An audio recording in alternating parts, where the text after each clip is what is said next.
They exist among us, and sometimes they win. Even the devil was an angel once. The world has its own rules, and these rules are not human. Some of us seek answers to the origin and existence of cryptids and the unexplained. Join us as we venture beyond the known and accepted boundaries. Welcome to our nightmare. I think you're going to like it.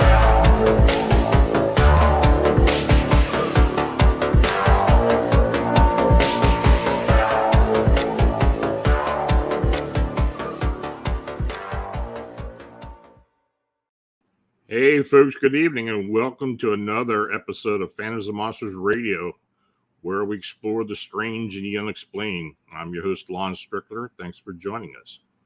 Now, if you enjoy our content, then please subscribe, like, and share our presentations.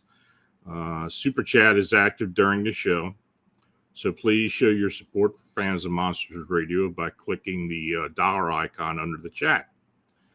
You can also support the channel by using the Buy Me a Coffee link or banner in the description below or up in the top of the top banner of the website.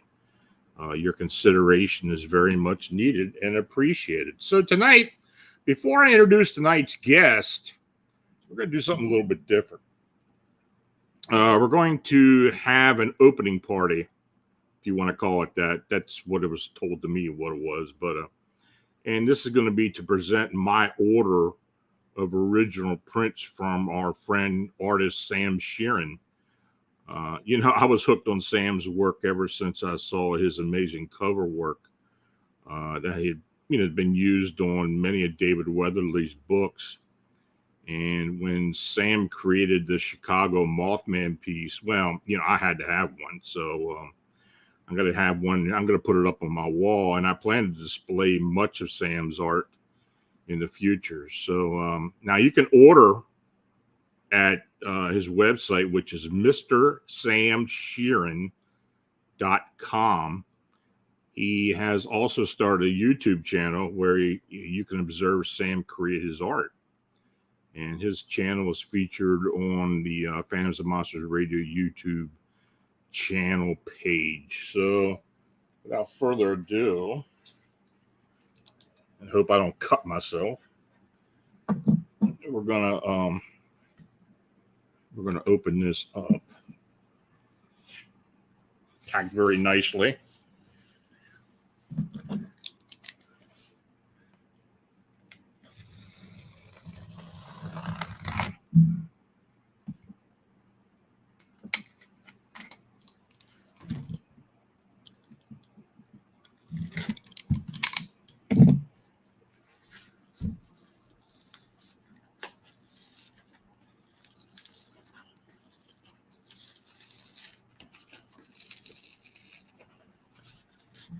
Wow, Sam, nothing was going to happen to this.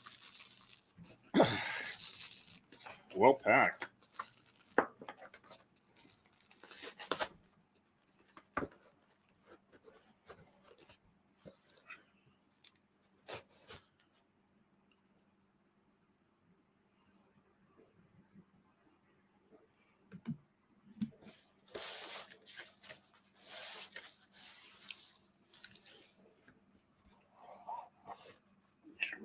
Out.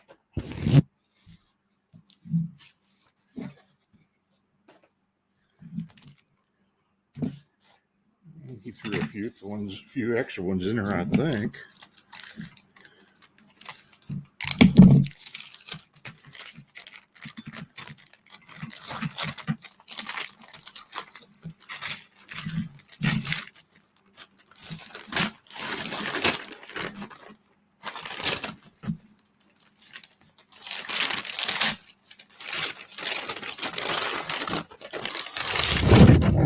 Right on top.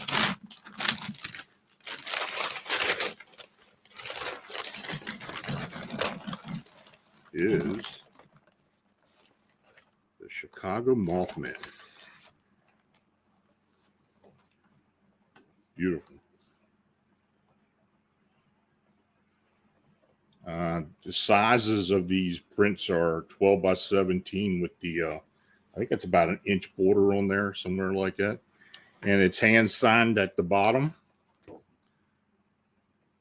Excellent. I think this design was also used on one of the advertising flyers that the small town monsters used in their movie. Ooh, what is this? Now this is an interesting one.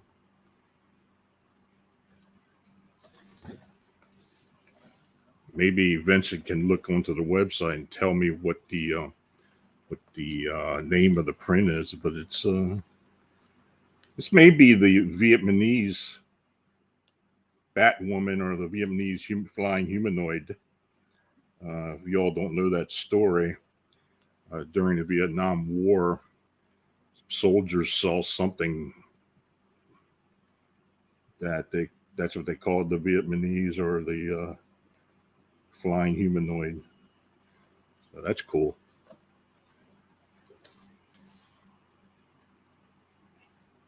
Then we have the Point Pleasant Mothman. You can see the silver bridge in the background.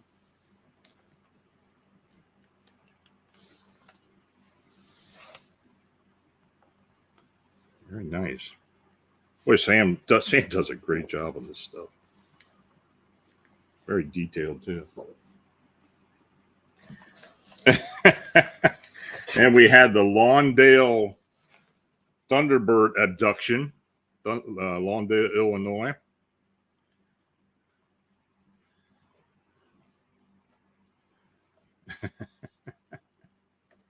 Very cool.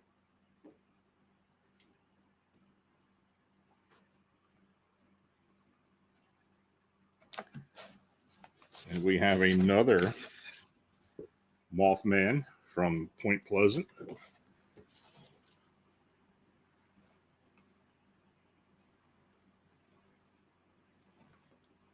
Now, Sam's got all these prints and many more up on his website. Again, it's MrSamSheeran.com.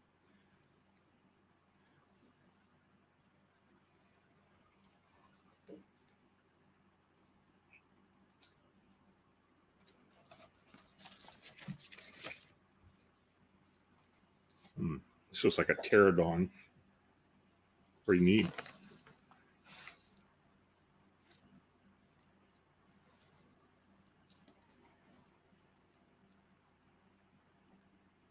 Excellent. That's so cool.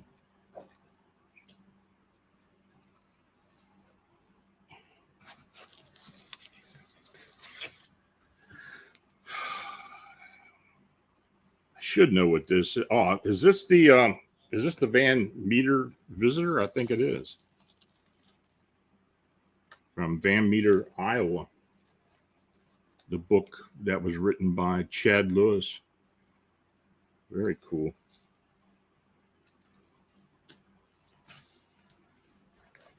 Now here's a new one by Sam. He just did this about a month or so ago. I'm glad he threw it in here. The Fresno Night Walker, or he calls it the Night Strider. That's pretty good. That goes right along with my meme humanoid book. I'm glad he did a rendering of this. And of course, another part of the book included the Dover Demon. I wrote a bit about that as well. So, yeah, folks, if you want your own print, go in there, look at the variety he has. He also has done some Zodiac figures and a few other well-known cryptids, maybe a few other not so well-known cryptids, but very, very cool. Hold on, I'm going to put these, I don't want to bend them up, so I'm going to go ahead and put them back in.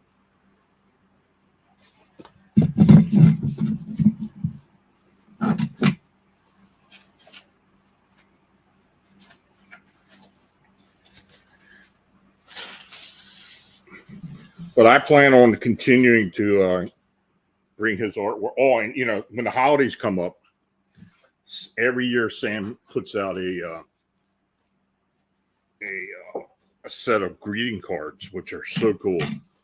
We purchased them last year and handed them out to associates and friends, and they were very much appreciated. So, Sam, great work. I am so glad to have you associated with us, and I'm going to start putting them up behind me here when I get them framed out. So again, that's MrSamSheeran.com, and go to the website and look it over. It's a cool website, very easy to order, and I'm sure you'll find something there you like. So tonight's guest is Daniel Allen Jones, who is the host and producer of The Vortex, a show that explores the mysteries of the world and beyond. Daniel has been researching unexplained phenomena for over a decade and has investigated strange sights, conducted numerous interviews, and provided media coverage for several events. The online groups he manages include both the Texas UFO Network, the Texas Cryptozoology Network, and others. Daniel took part in the 2021 Trinity Giant Salamander Expedition in search of the elusive cryptid purported to exist in the Pacific Northwest, while also visiting the Patterson-Gimlin film site in Bluff Creek, California. He is a professional musician who plays and teaches drums around the Dallas-Fort Worth metroplex. His newest book, Aurora, 125 Years of UFOs, Aliens, and a Texas Legend from 1897, chronicles over a century of UFO sightings and alien encounters in Texas. And we are going to be talking about that tonight. And Daniel, thanks for joining me. Hey, Lon, good to be here. It's an honor to be able to join you and be on the show. I'm excited to be able to share a little bit about Aurora, and I'm sure a lot of the guests who tune in frequently are familiar with this case, but you know, I'm looking forward to sharing it because of this anniversary here at the 125th anniversary is a great way to kind of celebrate and acknowledge and chronicle this interesting case throughout the years. And I'm really glad you also did a really cool tribute and opening of Sam's work. I'm a big fan of Sam's as well, which is really cool that you got to open up some of those prints there. He actually inspired me to do the artwork for the piece that you're seeing here on the screen, because I really think that his hyper realism, that the realism to his approach is just so striking and dramatic. I thought, wow, I want to be able to capture just some kind of way to show that and depict it with the Aurora incident. So here's what I threw together for the cover of the publication that I'm involved with here with Aurora. And so I'm honored to be able to be here with you, Lon, and all of your listeners. Great to be here. Well, we're really privileged to have you. We thank you for coming on. This phenomena. Now, I had known about this for a while, but I guess the first time I really saw it presented was with the old UFO Hunters TV show. And it's kind of a wild story. Basically, a UFO or craft hits a water mill and crashes into either a cemetery or nearby a cemetery. And it's actually, there was a being that was supposedly found and it's buried there. So why don't you tell us the story itself and, what can you elaborate on that? Yeah, glad to. So what I find interesting about this case, this historic case, over a century old now, is that a lot of people who I've encountered over the years, they know bits and pieces. They know this part or that part, something about the windmill or the grave. But there's actually a lot to the story and this legend that I think is really fascinating, and how it may really give us an idea about what ufologists or any UFO hunters are really trying to find today. So as the story goes, in the 1800s, we're really told that there wasn't supposed to be anything up in the sky, nothing really known to be flying around by conventional standards. And the Wright brothers really didn't come into the scene until 1903 with the Flyer, right? So it's really interesting to consider that anything would have been up in the sky, much less crashing down and all of this. So it seems like there are some interesting groups, maybe producing these secret inventions. Some people describe this group called NIMSA or the Sonora Aero Club, which may have been a group of elite engineers or inventors who were trying to come up with ways to make lighter than air craft. And I think that there could be something to that, although this particular story with Aurora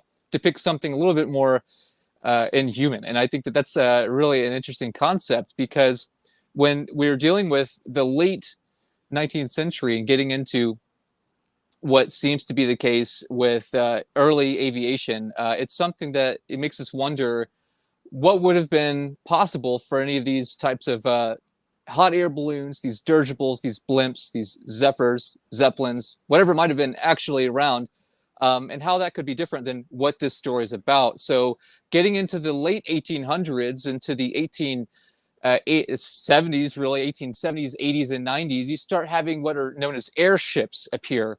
And I'll mention this quickly because I think it's an important part about what we're dealing with even today.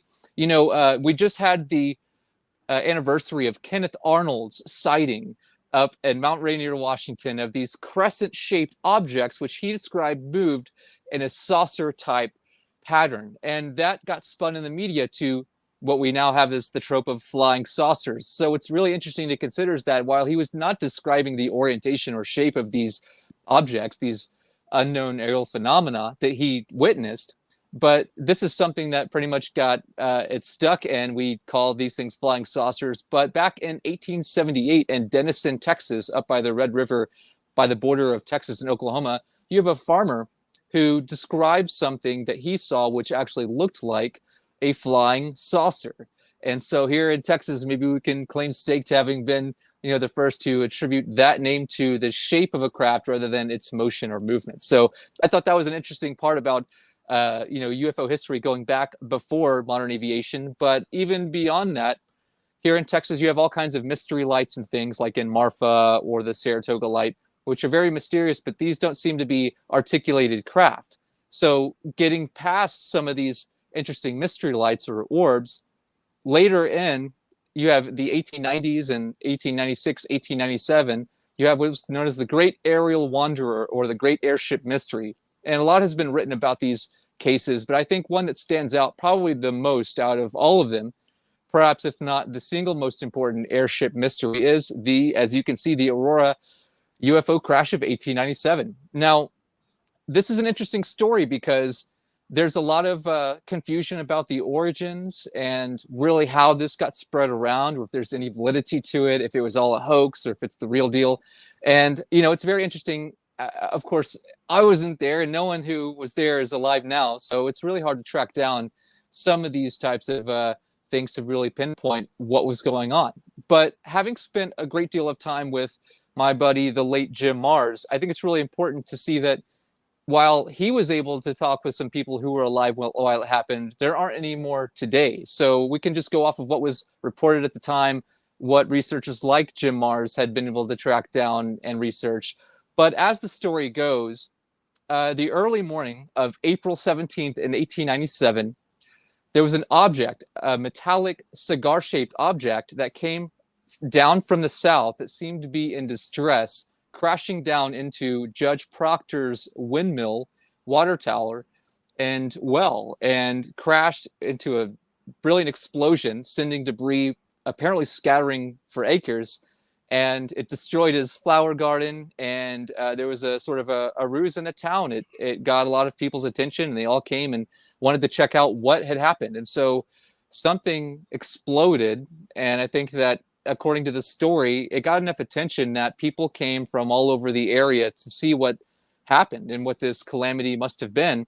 Some people were deterred from coming to view, and some people described their parents coming to see what may have been wreckage. But either way, it said that this object that was a cigar shape came crashing down into a windmill connected to a well house and water tower, exploded, and not only left a large amount of metallic debris, but they also found what seemed to be the remains of one occupant, supposedly the pilot of this craft, this airship. And what's really interesting is that the newspaper, which seemed to repeat the story, which was purported to have been written in the Aurora newspaper, which it may have not even existed, but there seems to be some discrepancy in if that one actually existed or not. But either way, it was reproduced in the Dallas Morning News and in something called the Fort Worth Register, which basically repeated the story, saying that this object crashed, the occupant was found, or at least the remains, and enough of the remains, which seemed to be badly disfigured, enough were found to determine that it was, quote, not an inhabitant of this world. And I think that's such an interesting notion to consider that in 1897, anyone would have considered something like that. And it's also said that T.J. Weems, who they had considered an expert in astronomy, considered that this was an inhabitant of the planet Mars, and that they also found papers that described his travels, but the papers had strange hieroglyphic writing that he assumed maybe told about where this ship had been traveling and going. And so while I think that that's a pretty fantastic tale, even more so, they gathered up the remains of this body and brought it down the street, literally, to the local cemetery, and gave it a formal Christian burial. And here it is in this early tabloid, which, of course, admittedly, many were written to simply sell papers and write fantastic stories. But another interesting aspect of this whole tale is that it was not on the front page, and it wasn't a standalone, isolated incident. This was one of over a dozen airship reports in that same newspaper. You can actually see I've got a reproduction here. You can kind of tell, or at least if you can make out, I've highlighted where the Aurora one actually is here in the middle. But the interesting thing is almost every other column here depicts these airship reports or mysteries from all around the state of Texas. And so while this one, I think the Aurora story stands out the most out of all of them and depicts somewhat of a more otherworldly aspect to it, many of the other airship stories depicted something more or less of a dirigible or something with propellers and wings and portholes for maybe the crew to be able to kind of utilize, as maybe we would see in recent airships as far as, 10, 20 years afterward. And so this one seems to be something a little bit different because of the notion it has an otherworldly aspect to it. So that is the initial tale. Something crashed, apparently, exploded, debris scattered everywhere.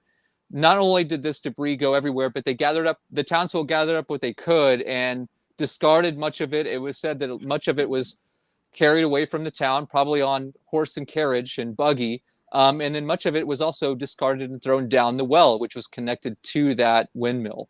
So there are a lot of things that have happened since then, but there's a great portion from that time and the next few decades, which are very much a shadowy area that's hard to make sense of. But I managed to track down some historical records that show that there was interest before the next big step in the investigative process, which wouldn't have occurred until the 70s. So that's apparently how the initial story took place, and whether it happened or not is still widely debated even today.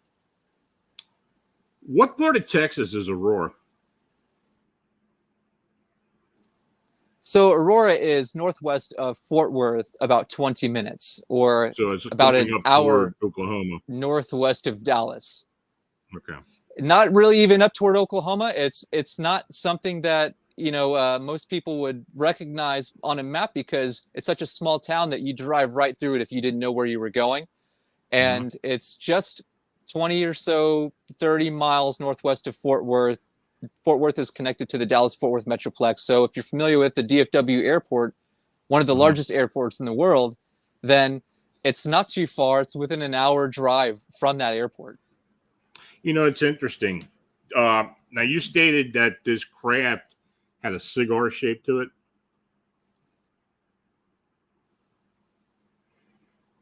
apparently the early reports claim that that's the orientation of the craft. And as far as what I could track down, it's really difficult to really make sense of where that comes from outside of the original reports in the Dallas Morning News, which again really just repeated a story it said it got from the Aurora newspaper.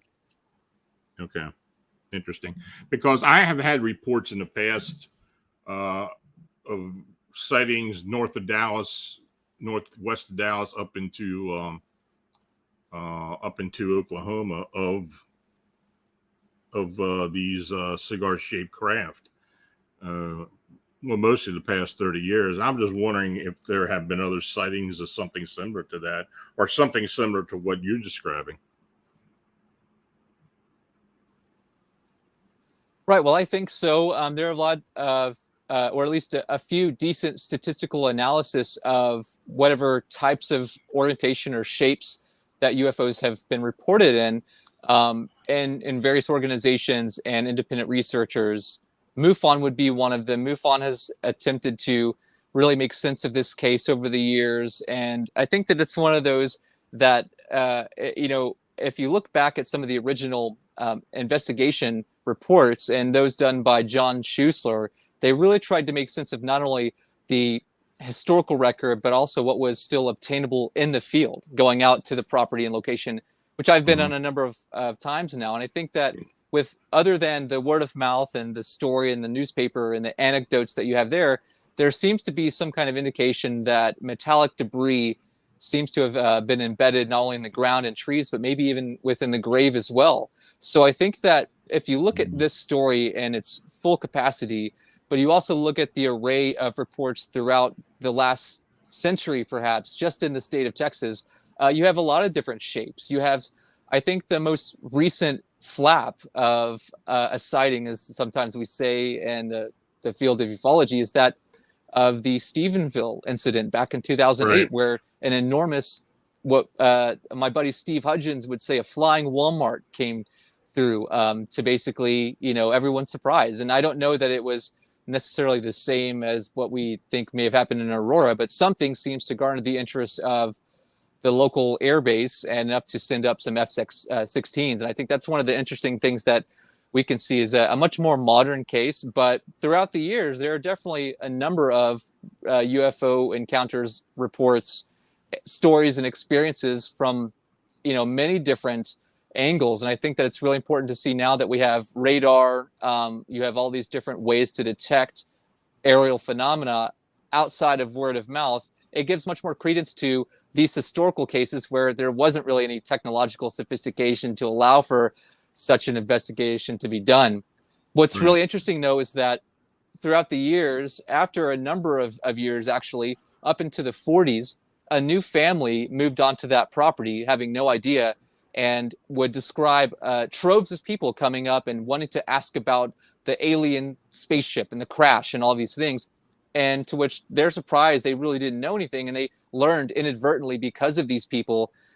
They actually, it seems, took whatever debris and metal was in the well out and used the well for drinking water and things for a number of years, about another decade.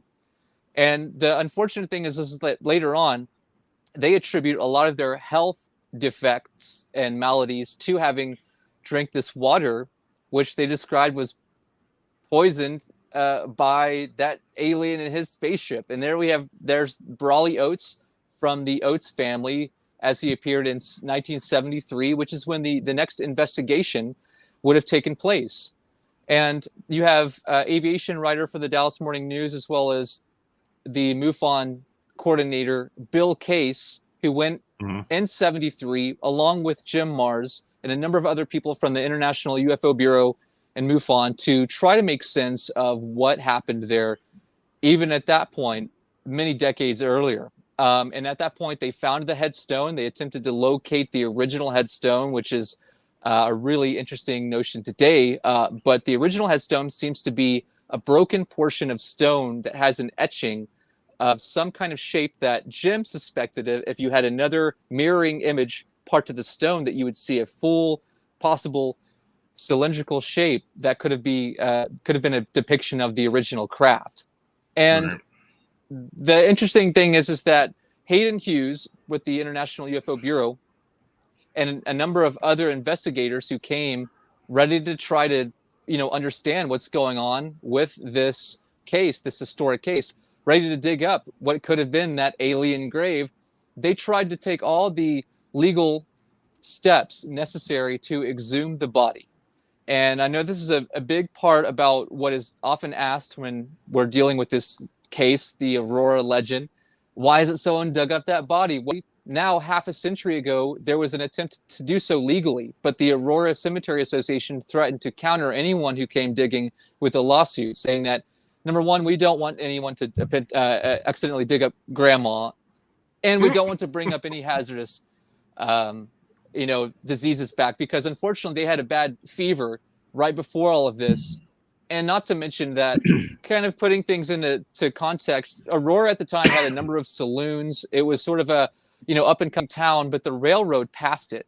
And so everyone was hoping that maybe they'd have some, a boost in the economy. But because it passed the town, it became somewhat of a ghost town. And a lot of people were dying because of this disease. So one of the biggest reasons why people considered that the Aurora legend was a hoax was because they wanted to boost tourism, boost the economy, get people, back into Aurora and get things up and running again. And I think that that's really an interesting idea, to concoct a story of an otherworldly being in order to, in an attempt to boost the town. Why not say we struck gold, or better yet, we're in Texas, we struck oil, But no, an alien and its spaceship. And technically, they didn't even say alien. They just said a Martian. So, one of the interesting tropes that I've looked into when researching this topic is that of what we call the little green men, which has been used as a way to discredit early ufologists and UFO researchers and anyone who's looking into this for decades, right? But the interesting thing is just that little green men had been used for a long time before its association in the early 1900s with extraterrestrial life and Martians. But the closest relation we have is that this guy named T.J. Williams said that it was a Martian, to his understanding, which, that could have totally been made up as well. So because of how the grave situation became a focal point for investigators all the way down into the 70s, it became such a sensation that newspapers were spinning it with headlines and just garnering the interest of people all around. And once again, probably for the better part of selling tabloids and newspapers and write-ups.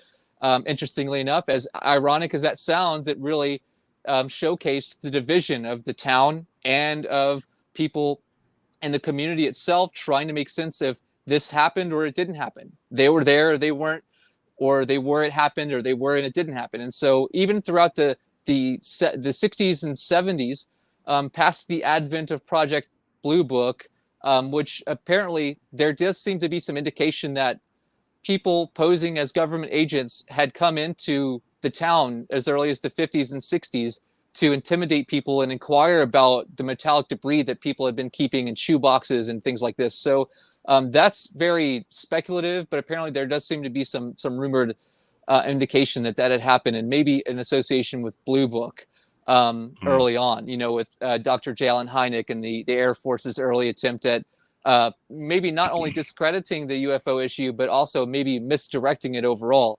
The interesting thing with all of this is that soon after this initial investigation, the cemetery declining any attempt at exhuming the supposed extraterrestrial body, they put on a cemetery watch for a few weeks, which kept barring anyone out of the cemetery. But as soon as that watch ended, the gravestone went missing and 3 drill hole marks were found in the grave.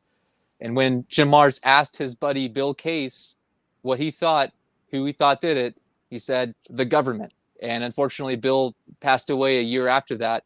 And just a few years later, in 1976, a historical marker was erected there at the cemetery, which is still there today. Now, more recently, has there been any tangible evidence found, other than anecdotal evidence? Anything tangible have been uncovered? Well, I think that because of how much interest this was able to produce and generate and really grab people's attention from that initial investigation, that interest never died down, maybe here and there. But going into the 80s, it even got enough attention for a B or even C film to be made called The Aurora Encounter. What I think is really interesting about this is that getting into more recent times, while that movie was just a fun and more fictionalized portrayal of the alien not just crashing and dying and exploding, but that this being got out and walked around and wandered the town and interacted and mingled with townsfolk and had special abilities.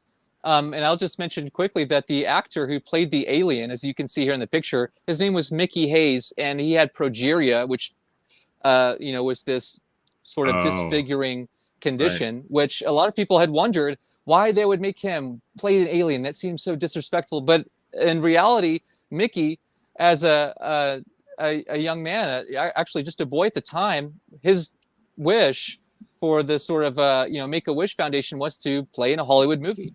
And so probably because of the, trying to ride on the tail end success of the E.T. movie, which had come out just prior, this Aurora Encounter movie, I think, helped to inspire this. Jack Elam's probably the most well-known star of that movie as well. And so this is something I think that continued to generate interest up into the 90s. And I'll just mention this because the 90s really presented ufology with a number of other prevalent cases that I think are really important to consider because of how it relates back to investigating older historical cases in a way that maybe wasn't available at the time, especially, before the 20th century. And so what's more relevant with this now and getting up into the modern time frame is that the 100th anniversary of the Aurora legend would have been 1997. Ironically, it would have been the 50th anniversary at the same time of the Roswell incident. So Roswell happened 50 years later. And we know, and many of the people tuning in are probably well familiar with the scrutiny that's gone in to the Roswell investigation, even on an official level, and all the different explanations that have been considered. And so the level of ridicule is very real when it comes to investigating these types of cases. And also in 97, you had the Phoenix Lights incident, which a lot of people still find to be very much a prevalent case in ufology. So at the 100th anniversary marker, not only was Jim Mars still very interested in pursuing this case, but a number of other investigators took the time to look into it and produce some early documentaries and work that showed that there could be some leads to follow up with people describing having bits of the metal, still finding parts of metal embedded in trees and things. And so in the following years, the History Channel actually came out and began an investigation.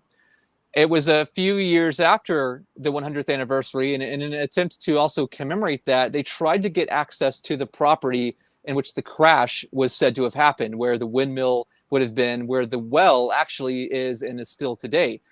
When the History Channel originally came onto the property, they were not granted access to the well. But a few years later, on another show that they had going, the UFO Hunters, they did get access. And so they tried to find what they could by unsealing the well, which the Oates family had been using for decades earlier, but they had since sealed it up. And so they removed the well house, they removed the seal, they sent Pat Uskert, one of the hosts on the UFO Hunters, down there to ascertain the fate of that mystery metal, to which unfortunately he did not find any other than a snake, which had sort of fallen in.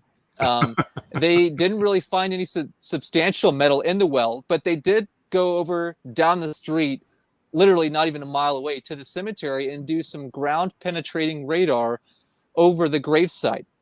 Not only did they find what seemed to be metallic alloy, probably at some point in a molten state, hardened and embedded in the ground and in the trees nearby, but they found what was some kind of indication of a small child-sized grave at the location of the gravesite.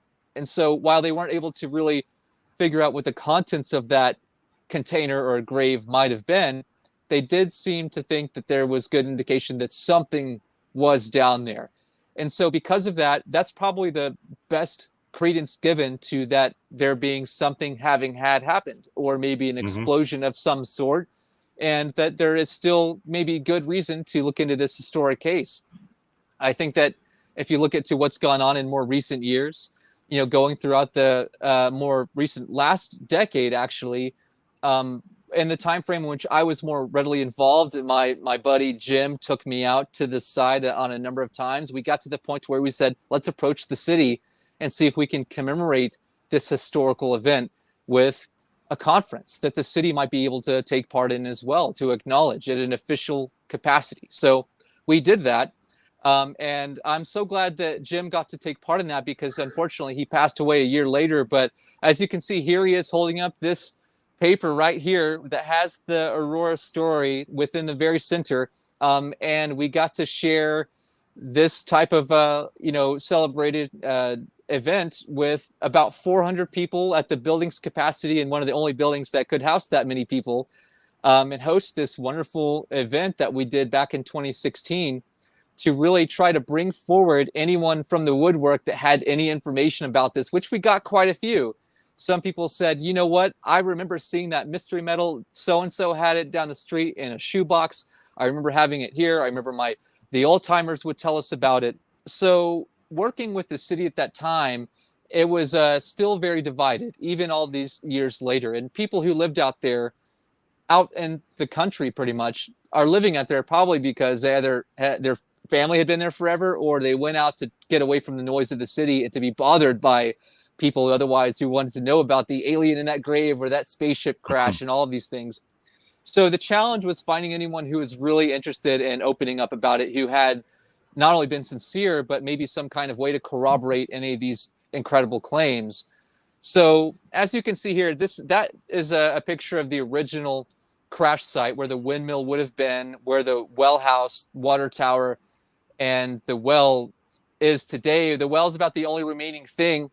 We held the event, and it was enough for the city to generate a little bit of interest in funding by way of the historical society there, to put together a city monument that has the new stylized city logo, which has not a cigar-shaped object, but a flying saucer and a windmill.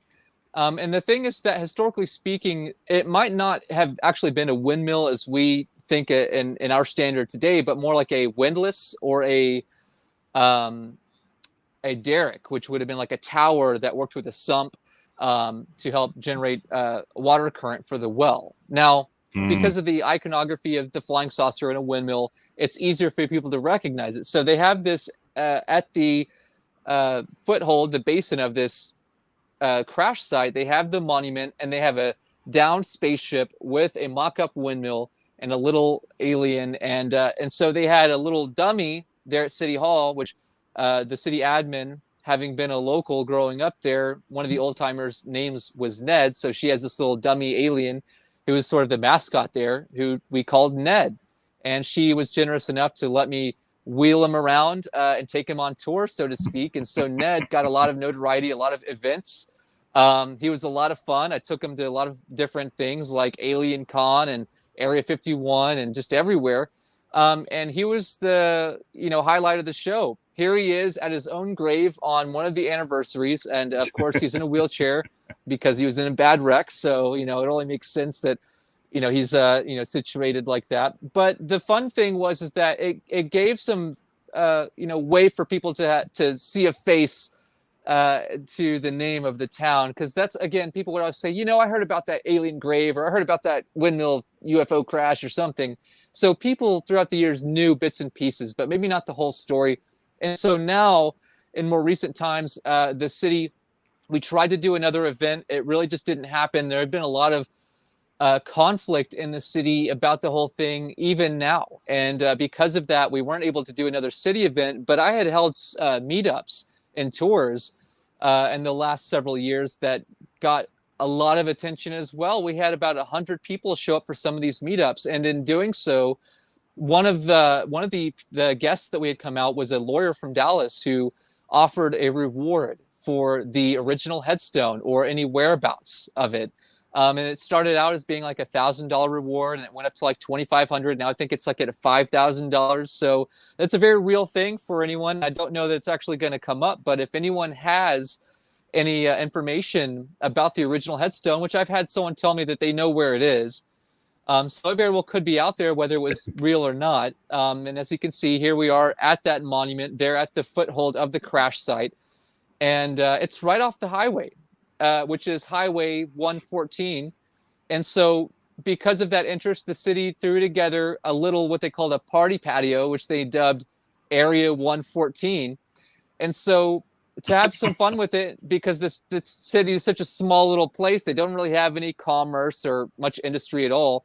They threw together some little businesses. One of them was called Martian Margaritas, and another was Smoking Windmill Barbecue. They're on this party patio where they would have live music and a bunch of cool things. They even came up with their own brewed ale called the Alien Ale. And it was a limited run. There's not any more ever.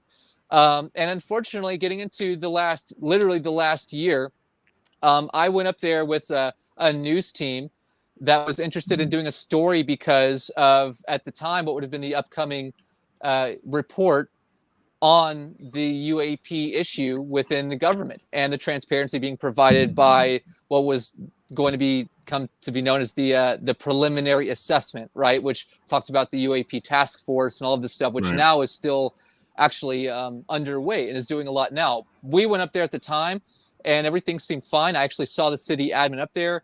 A month later, I found out that the city hall burned down, that unfortunately there had been a lot of huge fraud and thefts monetarily in the city from the city administration, and that unfortunately it seems like Ned burned down with the city hall, and that property, the Area 114 party patio, has now been acquired by the county and likely to be auctioned off. And it's such a weird, tragic twist to the whole thing. Because the city admin was a big proponent of the story and getting the knowledge out there, and just to be able to kind of help us with the event was really cool. Stealing possibly $1 million or more is not very cool, and a lot of people don't think so either. And so now that, unfortunately, hopefully doesn't overshadow the fun legend that is the story of this Aurora crash.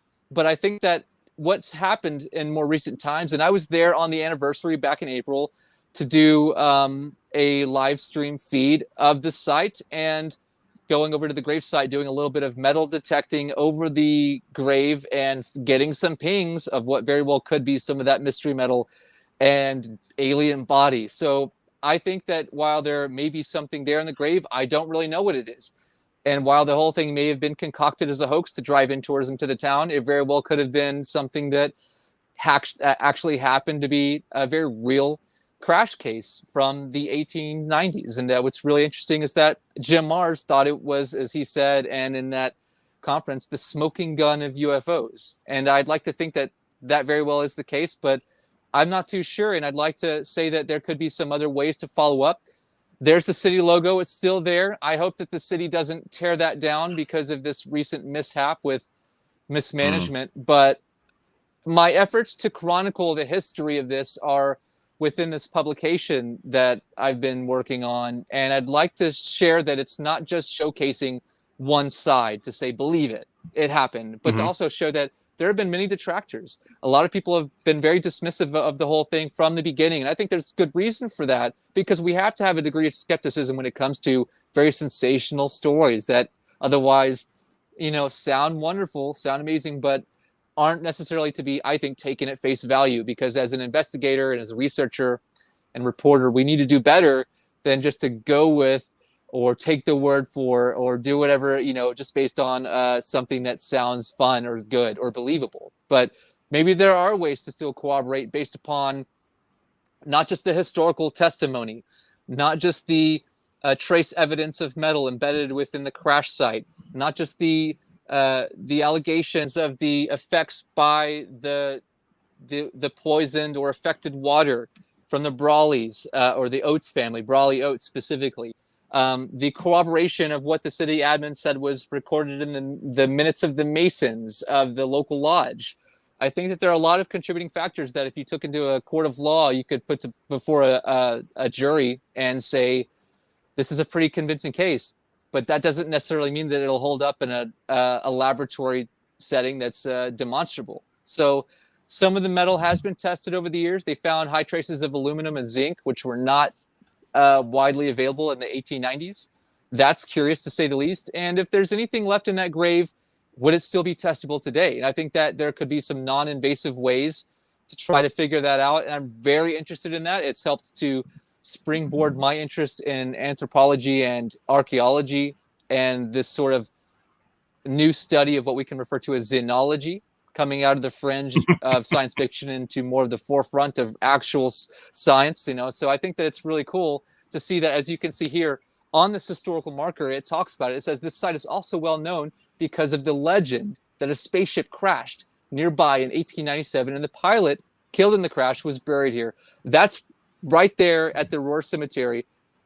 Anyone can go see it at any time. And I think that's super cool because it's the only historical marker probably that says something about this in this kind of context. Now, there are other stories that relate to this sort of situation, the Cape Girard and these other types of alien encounters. But with how far this predates everything, and not to mention the curious notion of the Roswell debris being taken pretty much right over into this area of Fort Worth in 47, I find that really an interesting connection. Over, half a century later, you have another, probably the best, well-known, most popular UFO and crash case of all of history, Roswell, to be associated with this Aurora story because of the proximity of the location of which the Roswell debris was taken before probably also being taken up to Wright-Patterson in Dayton, Ohio. So a lot of interesting connections here. There's so much I think we would still learn about what we're looking for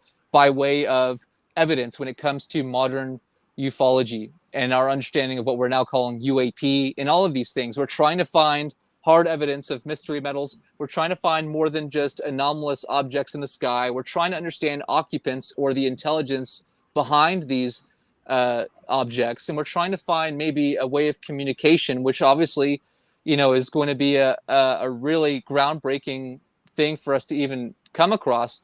And we're trying to also figure out how it relates to our own history of humanity. With all of these things, we see that embedded within this legend, and I like to call it a legend because essentially that's what it is. We see all of these different aspects embedded within the legend of Aurora, and I find that fascinating. So that there you have it. That's the story of the Aurora 1897 case that I think has still stood the test of time. I'm very fascinated with it. I live nearby, and it's a fun place to be able to go to see the historical marker, to see the monument, and maybe to see if there's something that we can still learn that can help us with what we're dealing with in this modern outlook that we have now. I want to thank Nancy, Malcolm, and Peace for their donations. It's much appreciated.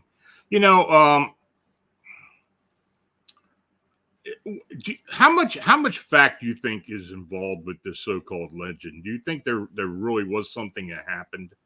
It may not be exactly what the story is, but do you think there is a possibility that something remarkable happened there? I think that the weight of the evidence would indicate that something did happen in the form of metallic dispersion. What I mean specifically by that is that the investigations that not only I have done, the minimal work that I've done in the field, but on the mountains of evidence and anecdotes discovered by Jim Mars, by John Schuessler, by MUFON, by the International UFO Bureau, by other independent investigators that show that not only had there been significant eyewitness testimony and an allegation as far as something having occurred that would indicate an aerial object's one, crash would be the second, collection of debris would be the third thing. The eyewitness testimony for a body is very difficult to track down, but you do have testimony about people moving graves and burial. So that definitely is the case that we did find something in the gravesite. Whether there's an alien or not We don't know. Someone Right. might, but I don't know that we do. But there definitely seemed to be the ground penetrating radar that indicated something in the grave. You do have this recorded in the minutes of the Masons and the local Masonic Lodge. That's at least 5 good, valid points that I would say could sit again in a court of law and be outweighed with the other issue of it having been a hoax. I think that something could be shown that, like you said, if it's factual, then it's hard to really debate that there wasn't a well, for instance, when we know that there is. Some people debated that Judge Proctor never had a well, but recent investigations found that there was a base for, or a windmill, I should say. Some people say that Judge Proctor never had a windmill. Well, we know that that isn't really the case because they found the base for what would have been a well or a windmill connected to a well house. So these are facts. And then we know that there was a gravesite with an unknown marker for something. That's a fact. What's in the grave? It could be an alien. If I said an alien is in the grave, I don't know that that's a fact, but we do know that something's down there. I would say that the discovery of molten or hardened alloy embedded in the ground and in the trees, that's a fact. Discovering a high concentration of aluminum in this metal, that's also a fact. To show that the proximity in which this has significance in another, probably the best widely known UFO case, Roswell. The debris taken from Roswell also taken extremely nearby Aurora to the Carswell Army Airfield. That's a fact. And whether there's any strong correlation or not to really just seek out confirmation bias with anything, I try to find also ways to throw this all out and say it very well could have been a hoax. Was there an Aurora newspaper? That's really hard to track down. Even looking into the historical records, there's little to go off of. Are there people who were alive at the time who claimed that it did happen? Yes, that is a fact. Are there people who were alive at the time who claimed it did not happen? Yes, that is also a fact. That has been documented. That's in the historical record. These things can be shown to, I think, sway opinion. And that's what I'm trying to not really do. I'm not really trying to say, as many people might, to say, now it's up to you to make up your mind whether it happened or not. I don't think that it works that way. I mean, if it happened, it didn't happen. If it didn't, it didn't, whether you want it to or not. Obviously not you, Lon, or your listeners, but anyone, I think, who kind of gives the impression that here's the evidence, now make up your mind. That's kind of how a jury works. Unfortunately, it's not the same as a scientific method. I think that that's really where we're challenged, is that people say, this is the real deal. Oh, I believe it. I know what happened. Some people, they do more metaphysically oriented practices in an attempt to gain information, who claim that this is the real deal. Some people say that, no, there's no indication that because of the ways that we can document and corroborate stories and claims, that it shows that this didn't happen. So I think that, unfortunately, it's still very divided halfway down. And I'd like to really say that with what all we can find, and until maybe there's a better way to ascertain information, it'll continue to be a legend. And I'm not trying to sway people's opinion either way, because that's not going to change the fact that whether you believe it or not is going to make it having, any more evidence or not. I think that we just have to make sure that however we're going about investigating this case has to be done from a neutral, unbiased standpoint. And hey, as much as I like it, as much as I have all the memorabilia that I can about this, there's so many books about it. There's so many different fun things about it. I think it's awesome. I like to encourage that, but I also have to keep that in check with my own outlook by saying, we have to be reasonable about this. There's no reason we should just outright believe it, again, at face value, but we need to make sure we're doing what we can as researchers, as investigators, and using our discernment to make sense of these extraordinary claims. And as Carl Sagan said, extraordinary claims require extraordinary evidence. That's the Sagan standard. And, he was a proponent of extraterrestrial life more than probably most people in the scientific community. Is definitely probably the biggest proponent and popularizer of these ideas. even though people are dismissive of him and say he was he just poo-pooed it all and all this. I think that, okay, sure, but he made a lot of valid points too. I think that it's important to consider that while there's a lot of dismissing of this case as just historical hoaxing, that's an important part to play in the overall history, which I'm just trying to show that there is a great deal of history, however you look at it. So I'd say that there are hard facts, but anyone that tells you that they know for certain that there's something down there, I would be wary of that. And, I like to entertain ideas and be open-minded about things, but probably, admittedly, being probably the closest person to this case at this point, with the involvement that I have and sort of inheriting much of Jim's work, my buddy, the late Jim Mars, I really miss him. I think about him all the time. I'm glad to see the work that he did helped to contribute and was meaningful enough to make sense of the things that I think we can still use today. He had a lot of integrity when it came to investigating otherwise very challenging situations, not even UFOs, but all kinds of things. And I'm glad to see that he was interested, but not only that, he lived nearby. And so we got to go on several occasions. And I think that there's still something we can learn about this case. So there are definitely facts. There are definitely sensationalized claims. And there's definitely some fun to be had in it too. And I think it's okay to see it in all of those ways. Well, I tell you, I hope you do get more information that where you can actually get some more evidence. And even though it may be anecdotal, I hope you do find out more and add to the story. How about telling the folks how they can get in contact with you and, any other things you want to tell about your book? Yeah, sure. I am really, interested in a number of different subjects and areas of interest and study that I find, if I can get out in the field, if I can connect with people like you guys and really just figure out what's going on and make the little bit of contribution that I can into this meaningful work. I do a lot of that through my media, through my video interviews, through my on-location segments and full presentation format on the YouTube channel, the Vortex, as you can see here. That's, again, you can just find on YouTube. And I have a lot of ways to get a hold of me on social media, Facebook, Instagram, Twitter, things like that. I'm always interested in finding out anything I can about the Aurora story, wherever or however it's been embedded in any newspaper, in any magazine, in any news article, in any video, any show, podcast, anything. Here we are at the 125th anniversary earlier this year, right there at the cemetery. I'm interested in hearing people's thoughts, their theories, to also include in this work, because again, it's a chronology.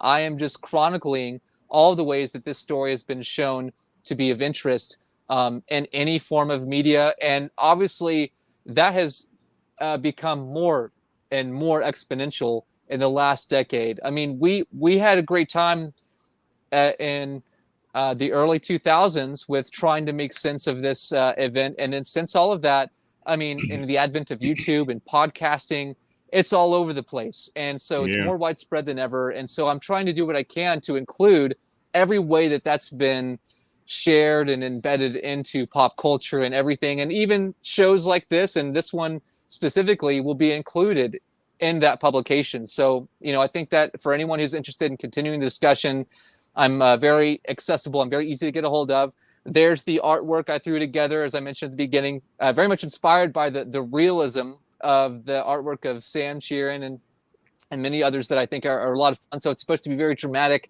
You can see the crashing of the cylindrical cigar-shaped object into the windmill with the water tower and the well. There's Ned, the alien, in pieces. He's exploding. You can see his papers with the strange writings.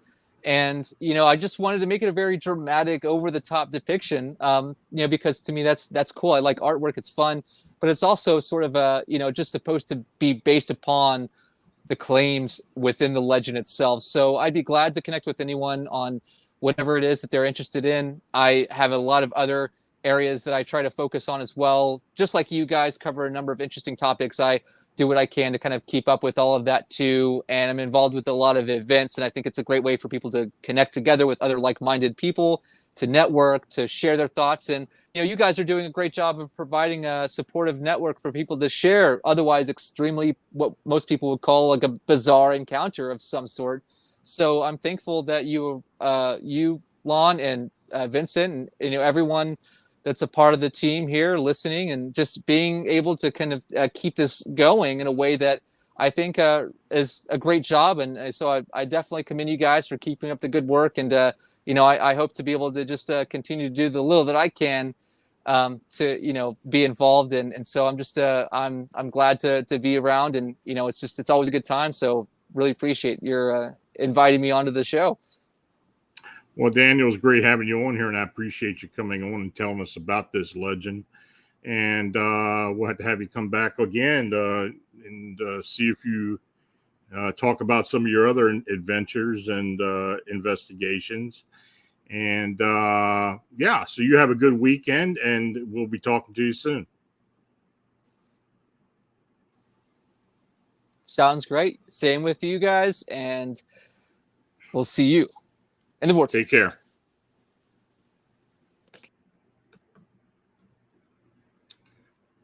Now, if you have an unexplained encounter or sighting, feel free to contact me through the Phantoms of Monsters blog site. And I want to again thank Daniel Allen Jones for joining me this evening. And thanks to each and all of you for watching and chatting. If you made a super chat donation, it's very much appreciated. Your support is what makes this all possible. So please like, subscribe, and share. If you have a sighting or encounter report that you'd like to be considered for the personal report show, or post to the Phantoms of Monsters, feel free to forward to me at Lon Strickler at phantomsofmonsters.com. So next week, we will present a Dogman Upright Canine Roundtable. We're still working on the guest list, but be assured it's going to be an interesting conversation. So make sure to join us next Friday. And until then, stay healthy and have a safe, enjoyable weekend. Good night.